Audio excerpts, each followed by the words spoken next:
पाउसेद युम्फम ओइबा मरुइबा ngasiगी special programme अमदा मितै नुपिगी होंग्लक्लिबा सक्तम अमदे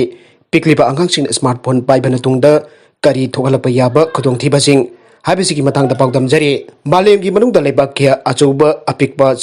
चौखत्रिबा चौखलक्लिबा कया असि ngasimak लेरिबने मसिदा नुपिगी फिजे चकचादा लपचचजता खेनबा कया लेरिबने लोइनना चनकंगलोन धर्म अमदि लाइसोन तिनसोन तोंगान तोंगानना लेरिबने तोंगान बमरक्सिदा मितै इमागी लमदम असिना लेबाक अतैदगी पुमतोप तोपा मियोय लिसिंग लिसिंग तिनबदा पोरा तोंगान बा हेक हिंगबदा मसि मितै नुपी ओरंगनी खंगबा ngamba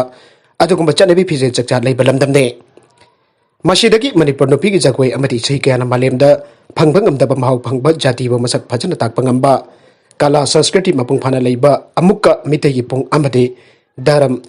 दोलोक की मरोल अमदि चुलोंग kayana malemगी लेबाक मियामदा ममि थगलेबने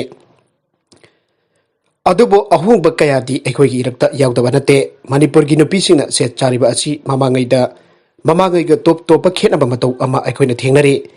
मितैगी लेसाबसिंग अमदि मौ फावबना मसागी चनरोल होंगदोक्तुना खोंग्राव अमदि सरी सेटपा असिना येलहौगी फजख्रबा चना पथाप असिबो मांगननबा होनारिबने अखोइना येंगबा याबा अमा लै खोंग्राव सेलिबा नुपी अदुना करमना सिंजाक ngakpa ngamgane पुमियात फाइजोम फजना सेट चारिबा निपा अमना निसा चादुना ngawpa pakchaba wale aduga tawsu tawnade nat sankirtan tawba nupa amana bhakti amade thagolon jamna kumna ngaksai masi mana set chariba pijet amasung mathaudugi achauba magun amade ngasi aikhoigi nupi singna setliba pijet khara makai neinaba tarabadi nongchukki sanabegum phorit mamang amasung matung yamna kothokpa nangalgi saruk ayam honaba thabaki saruk ahum thopagi manungda amadi honaba apaba saraina thungpataba mong asi aikhoigi chanabida thengnarakte Saraina tunglam thongpataba maung asi akhoi chanabida thengnarakte masida luribadi fijet atuna maram oiraga nongchukki matau club yawba party toiba tauba hana charamdaba sayen san phawba chaba yawnarakpa ju thaktuna ngawba adudagi hendoktuna hotel da hing phawba yarikpa asine masidagi lebak asi crime kya thokanbagi majaga ma oiribane masi akhoi yamna munna khanthaba change mi amana masagi apamba chechaba akhoi thingba lale चुम्मे मसी अरानबो ओइ अदुबो मागी अपाम्बा अनिंगबना lambda मसीगे चन्नबी के खोंगोइनरगा थमलंबा अचुम्बो ओइरोय आइखोइगे चन्नबी आइखोइगे अपुनबगिने मसीदी तोंगाना खाइबा याबा नते मितै नुपीसिंगी मरक्ता फिजे तोंगाना खाइरकपा असिना समाज अमदि चन्नरोंदा असुकी मतिक अकाइबा लखले अदुना धर्म की लंबीदा तोंगाना लाखनबगी मसाक ओइरके चिंगी इसी इसिन सिंगना खोंग्राव सेटपा मखोइगी लाइनिंग लाइसोन अमसुंग चक्चा जुधक्का चानै मसी पुनमक फिजेना पुरकपा अवनबरे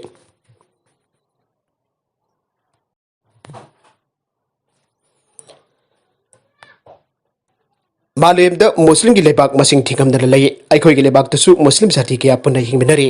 मुस्लिम नुपीसिंगना पार्डर सिस्टम तौरिबा मखोइगी फेजे चक्का जुथक कन्ना ngakpana मुस्लिम अमतना धर्म होंगबा अखोइना थेंगनदे अदुदि अखोइना अखोइगी फेजे चक्चा जुथक चटनरोन कन्फर्म थोक्तबरा नोंगजुकी नुपीसिंगना सेटपा फेजे लिटलिबा फुरित मौंग अखोइना तमलुबा यारोय मिदै नुपीसिंगी मरक्ता मसी तमनरकपना लेबाकसि मांगलकलेबने खुदमोइना ऑफिस थबक तोपि नुपी अमना मसागी हक्सांग थुंगफातबा फिरोन सेट चाबा मधुबु करीसु सेक्शन लुदाबा ताराबदी ऑफिसर सिंह अमदे नुपा सिंह फमिनबदा करीगी अकाइबा लेरोय अदुगी मदक्ता मोबाइल फोन अचोबा इनोट अमसु पिरिबने मितै नुपी नंबिरमगी मतौ तंबदा मांगोइदबगी मरम करी लेबगे मपाल लमगा एकोइगी जामना खेनै महात्मा गांधी ने इंग्लैंड कोर्ट सा हाइजिनबगी वरी एखोना निंगसिंगबा चुमगने फिजेट होंगबदा चिंजाकसु होंगी हाइबस अचुमबने मसी ककपा याद्रबा वफमने अखोइगी मितै नुपीसिंगदी असेंबली अमसु नते थौनाना जोमदना लेबिने असिगुम्बा मयाम असिगे मथक्ता ngasiगी लैसाबिसिंग मौना यौना पोकपदगी मुदुना लाकपा संबु अंगांग मसु संचिंदना नोंगचुकी मतौ तमनबा होनरिबा असि मालेमगी चक्चा जुथक यावरकलोय हाइबा यागद्रा अखोइगी नुपीसिंगदी सिजा लाइरोय बिगी चादा नौदानी लिंथोय ngambigi इनि लौसिंगना अवाट अपा लैद्रबा मपांगल मपा लैद्रबा कुंजारानी सरिता मोनिका संगीताना सिंगबा मसिदा नतना मालेम असिदा फावरिबा मेरिकोमना चिंगबना उठखिबा थौना अखोइना खंद्रबसु मालेमदा थक थक निकना किनरिबने मरम मयाम असिना अखोइगी चटनरोल अमदि फिजे चक्चा मांगदनबा इज्जत लैना हिंगनबा होनबा जामनबक तंगाइ फद्रे अदुदत मालेमगी लेबाक क्याना अखोइबा इकाइ खुमनबा अमदि इज्जत लैना लौगने अखोइगी इमा इबेलगी इहौ मैरागी वाहनथोक लमदम अतैदा लैबा उरोय ममांगैगी मतमगी लेसारिङैदा सेलहंबा fidget samkak mau warba matamda sai khongkatpa phanek matak jingkhatuna setpa asigumba chanipa punabak mangkhraga laisabiga mauga khenaba leitraba miramgi pije tangaudur honglakpa awonbani khangadabane Maram mayamsing asigi marakta yalawmi kanana bakona pada ikoi nat apasung phije chakchak kaya asisu yahuba chungani aduna trabade lamdamasi yalawmi kanbadi laradana dong badong magi honglaktuna mamaida kangkul pumut mutuna maitai lebak asi wari da phangbanatana phangada bamande punamak asigi ikoi khudimak yamnamak section bamathok tare aikoi na section banatana mutki gado kangkul asi kanana su kalaroi maitai nupigi phidambu mangdara bahonase Nagalamaromda angang singna smartphone pai phana tungda kari thogalakpa yaba khudong thibasing aibasiki matangda khangminase adongi jumda leiriba angakching aduna mayumda leiba matamda cellphone pai tun leiba ubra makhoida cellphone aduda wari sanada matam kaya yamna mangan page makhoina asumda tawba asin haki pungning da phatte aina khandra Nagalamaromda ngasidi mobile phone asi malem pumbagi oina paksan asi nariba yamna mak tangai fadraba bosak ama oirabane Masih furit khawdana tragana khonggaw gi pocket ta aptuna pubada khudong charaba mini computer gumlaba amane mini computer gumlaba khara standard oiraba smartphone gi matengna aikoina tawning ba pumba tawba yare adubo masigamba khudong chaba sing asina okolakliba naharon sing di jamna sathina sogalakle masita natana sahi dawriba pikliba angang sing da susokningai gi masak kaya ama oire hiram masigi matang tu thamjari ngasigi okolakliba angang mirol amadi radio frequency environment ki parakta mapung pharaklibane Masih mioi bagi sanglaba puarida mamangda abuk thokidreba anoba amane mobile phone na thadorak ni radiation asina kaina angang singda yamna sokhale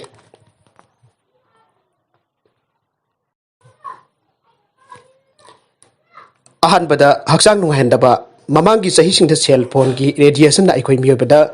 sokhan ngai oibra aiduna thijindun lakibane masigi matangda American Medical Association na mapung oiba daitia logduna pangthokiba thijinbaki report amaki matung ina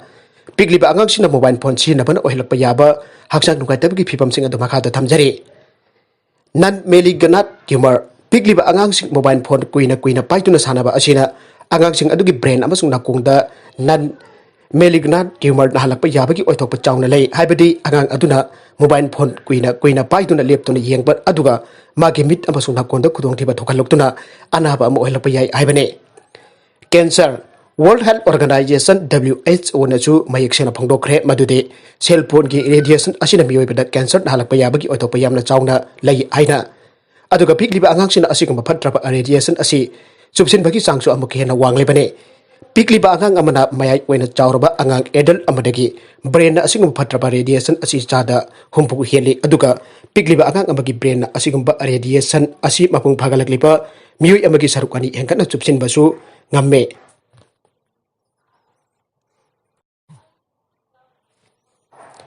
Maramaduna makoigi brain da tissue da amasung saruk asigumba phatraba radiation ki chang asi yamna wangna changchin khrabagi tungda cancer na halakpa yabagi oithokpa changwangna lei brain da akai ba thokalakpa scientist sing da thijin kiba amagi matung inda pikliba angang amana cell phone natragan electronic ki posak ama hektaba minute ani dagi hena sijinarabadi mapung mari pharaba mi amana pung ama sinabada sokpadagi changda sokale aire Makhoina makhatana phangtopagi matung ina mapung koina mobile phone daki thorakpa radio web na pikliba angang singki brain da asuki matek sogalle masina maram oiraga angang adun mai masin tambagi lambida chawna akai ba thokalakpa phawa yai haire academic atmosphere da sogalakpa pikliba angang sina mobile phone da yawba game singda thawai yawduna maduna ngawduna leikraba amadi phone gi khuthangda makoigi marup mapang singa wari sanaduna leikrabade maduna makoigi academic atmosphere da asuki matek sogallake Makoina ayamba free oiba lairik laisu pagadaba matamda marup mapang siga message thanaduna leithoge masina makoina lairik laisu da thawai yawgi sang antharage khadrak madrak kya taruknabagi chawraba masak amasu ohelake asumna makoigi academic atmosphere da jamna chathina sogalake